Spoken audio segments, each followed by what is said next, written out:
So my name's Reid Wilkes. I'm on the Saturn team, technical program manager working on Saturn, and I'm going to talk for a few minutes about Saturn and storage providers. Uh, Will and Hannah promised me that this is not really a talk. I'm standing behind a podium, and it's feeling a lot like a talk right now. So it's conversational. So I do really encourage, I really did kind of target this to be conversational in nature. I'm talking about a lot of stuff that's pretty speculative and is very much a area of open conversation for us on a day-to-day basis on the teams. And so please just raise your hand. I'll do my best to see it, and just jump in at any point if you feel like you want to contribute to the discussion. All right. So with that, I'm in charge. I'm not. There we go. Okay, cool. So we talked a little bit about Saturn today, but the briefest recap is that Saturn is a network of 4,000 nodes today and growing. I actually think I saw 5,000 the other day. 500, baby. All right, 5,500. And so these are pretty beefy nodes that we're not kind of going for a push it to the edge and use people's desktop machines sort of approach. This is over 4 terabytes SSD, 32 gigs of RAM, and most importantly, 10 gig uplink. So all of these nodes are very heavily provisioned and have high bandwidth. I guess the 70 millisecond numbers, I don't think correct, actually. I think our median latency right now is right around 90 milliseconds, but still you kind of get an order of magnitude idea there. And Saturn primarily provides fast retrievals of content addressed IPFS data, so car files, and and we solve our approach to the verifiability problem is to push a browser service worker. So anybody who's wanting to accelerate their site using Saturn would put the service worker onto their site, and we provide that. And every Saturn node, as Hannah has said and others today, runs LASI. And so that's our strategy for cache missing from Saturn. And again, as with anything using LASI, content discovery is primarily going through IP&I. And then retrievals at that point can be done over BitSwap, GraphSync, and HTTP. Okay, so at a high level, when we look at ways that Saturn and Filecoin SPs, so the rest of this talk is just like, what does an ecosystem look like where you have both Saturn and Filecoin SPs, and what are the different possible models of integration between these two systems? And so at a high level, we can look at like two different models that could occur in. The first is thinking about Saturn just really classically as a CDN. And in that world, we would generally see that Saturn's customers are the ones that are paying the SP for storage, and then they are paying Saturn to accelerate their content. And so we are cache missing to the SPs as an origin server, we being Saturn again. And so that's going to look like infrequent, hopefully infrequent if Saturn's doing its job right and the access patterns are such, infrequent and low latency reads. So you can imagine in the cache miss scenario, if Saturn is median, say 100 millisecond TTFB, we would look for storage providers to be in the, make it up, right? 1 second range. If we're in the 10-second range, it's not really feasible. So that is a design constraint that we're facing when we talk about using SPs or Filecoin as an origin server for Saturn. So there's another mode that Saturn may operate in, and this is something that's in active discussion for us as well, which is using Saturn more as a little bit of a general purpose read-write store that's pushed out to the edge. And in a model like that, you could imagine that Saturn itself might make the deal with Filecoin to provision, to store data. And it's really storing it there on behalf of Saturn's customers. Again, this is very speculative, These are just ideas that we're talking about, but it's starting to lay out the landscape of different ways that we could interface between these systems. In a mode like that, you would see both reads and writes. So yeah, the data access pattern, both reads and writes. Latency requirements might be more generally relaxed when you think about this, because working from first principles, it's likely that we would be using asynchronous backup to the persistent store, right? So both the reads and writes would happen kind of lazily in the background.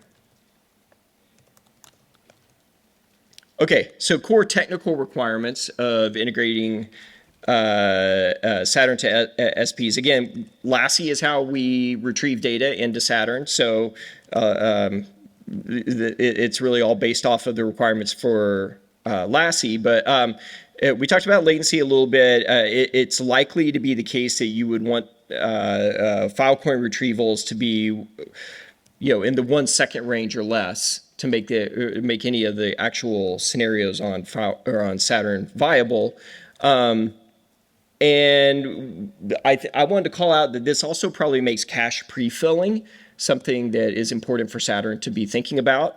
Another thing that we may get into a little bit further in this conversation is that currently Saturn, every node in the network independently would cache miss to origin.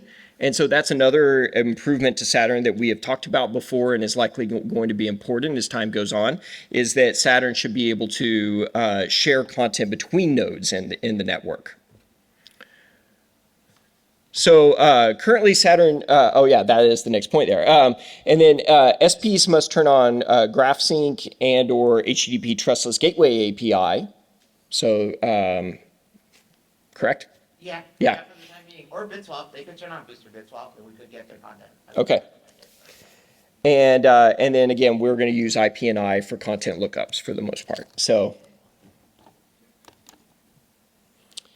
the final few slides I had to walk through are really just kind of thinking about different ways in which the economic model between Saturn and Filecoin could work.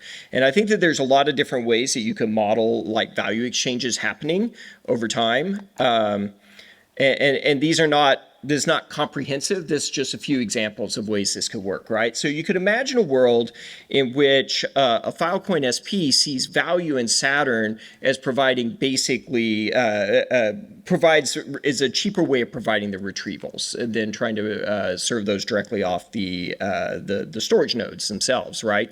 And so in this model, you have a data owner, which is paying Filecoin, Filecoin SP, and their payment for that storage ostensibly in this model includes the notion that they're going to get some number of retrievals of that data with some kind of latency SLA.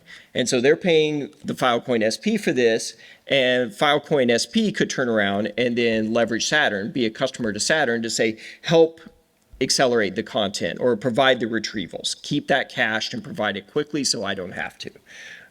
So that's one model.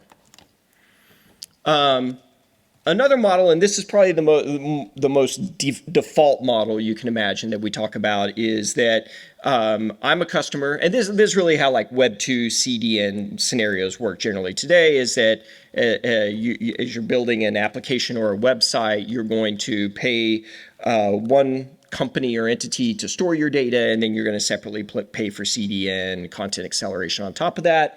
And so that could clearly work in this world as well. And then there's this kind of like, that's the next slide. Okay, so let me see. Now I've gotten lost on my own slides here.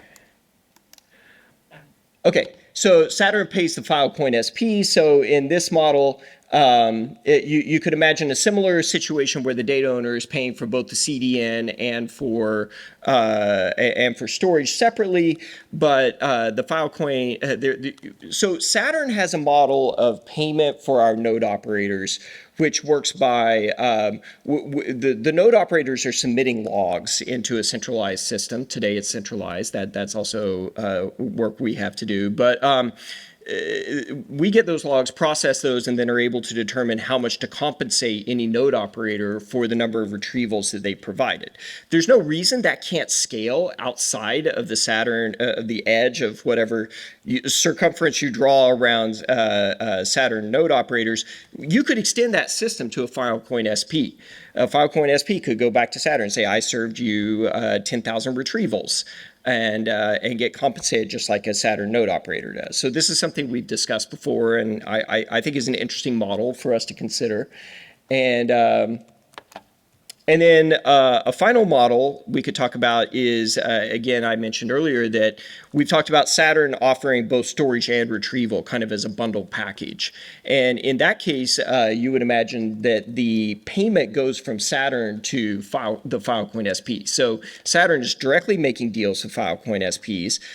In addition, it could also be paying those it could be paying for retrieval, so that arc we had in the previous slide could still apply in any of these.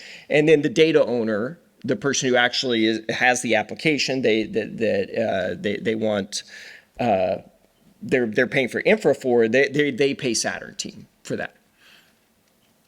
So like I said, it's a short presentation, just throwing some ideas out of how this could work, but I'd really like to get conversation going. And so Ansgar, Hannah, Will, to pick on a few of y'all to maybe throw some additional initial thoughts out.